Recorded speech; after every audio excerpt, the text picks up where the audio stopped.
Israel to potentially use some of their technology in some projects that we have undergoing. So we're looking across the board for solutions. So what projects do we have going on right now? So I mentioned we started last year. And when we started, we were focused on 2 projects. These are kind of pathfinder projects for us. Predictive maintenance, focused on the H-60 helicopter. Those of you think of the UH-60 helicopter in the Army, but actually that airframe is in every service. So we took that on as a guinea pig, if you will, for predictive maintenance. And we also have humanitarian assistance and disaster relief, we call HADR. This was an effort to take some computer vision technology and apply it in civilian applications. Right now we're focusing on wildfire, fire line detection, and flood analysis, so we can help first responders. Many of you may not realize that the DoD is often called to help civilian agencies when there is a natural disaster. So that's what that effort gets at. And we recently started cyber warfighter help, intelligent business automation, which is, if you're familiar with robotic process automation, how do we apply that to the DoD's daily business? And the last one over here in the bottom left corner, joint warfighting. This is an area that I'm particularly proud of because I launched this effort. And this is what joint warfighting is really all about. This is really the bread and butter of the department's business, right? And as the general mentioned, I work at a joint office. So although I'm an Army officer, I work with all the services. Hence my rainbow of colors on my name tag.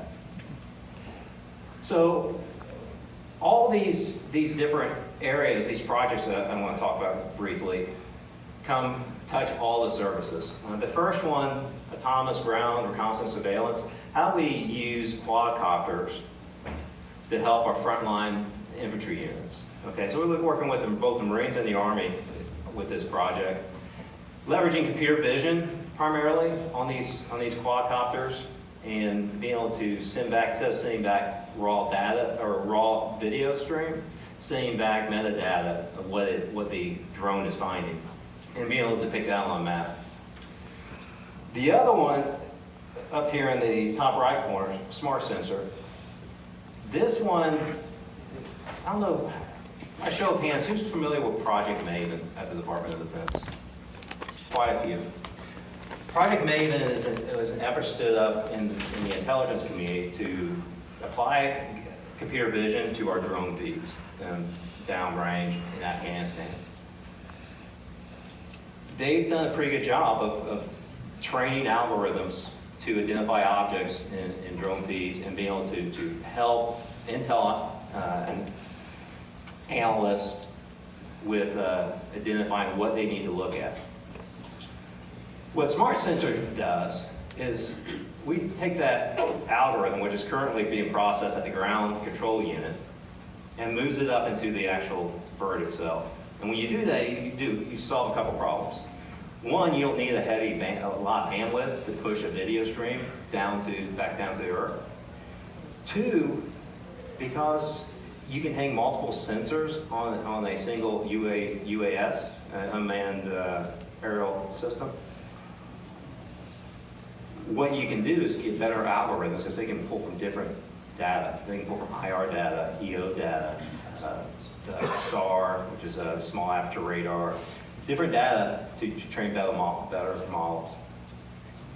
So this is an effort that we are paying very close attention to. We're also looking at target development and Operations Center Cognitive Assistant. And that particular one looks at natural language processing, using that inside ops centers. It's interesting. A lot of our soldiers, especially in higher level operations centers, have to try to track information across 16 different chat windows. How can we apply natural language processing to reduce that burden and prevent them from missing valuable information and speeding up operations? So all of these are incremental developments that we're working on. What we think is really transformative is the centerpiece, and that's what we call Joint All-Domain Command and Control. So currently, our command and control systems, we have about 30 across the Department of Defense. All these command and control elements, they're built by Lockheed, Northrop, Raytheon.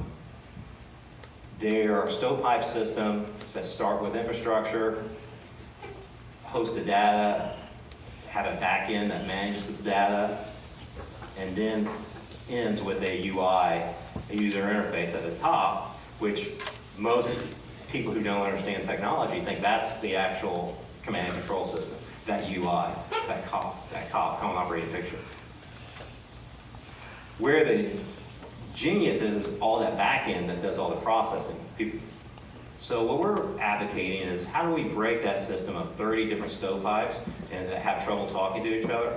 What if we broke those apart and used some modern software development architecture and built a cloud-based applications platform and use that applications platform to ingest data from different sensors around the world, different commands, and also build that API layer that allows a developer to just come in and just write a web-based application that can call into that applications platform.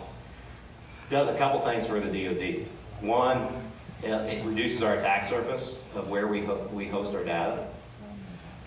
Two, it enables agility in times of war, because we don't exactly know what the next conflict is going to look like. We have some ideas, but we don't know. In 2003, we didn't know we would be walking into a counterinsurgency. I can guarantee the next conflict will be similar as far as it will have surprises. And it's going to require developing capabilities very quickly to work very specific problems, whatever that conflict will be. So as all the developers in the room realize, when you have a platform that you can call into, software development is fairly easy. I mean, you can turn applications in a matter of weeks as opposed to years that our current process is working. So this is some of the efforts that we're trying to shepherd at the Joint AI Center. I'll leave you with a really busy slide. And I stole this from my boss, Lieutenant General Shanahan. We just had an industry day last week.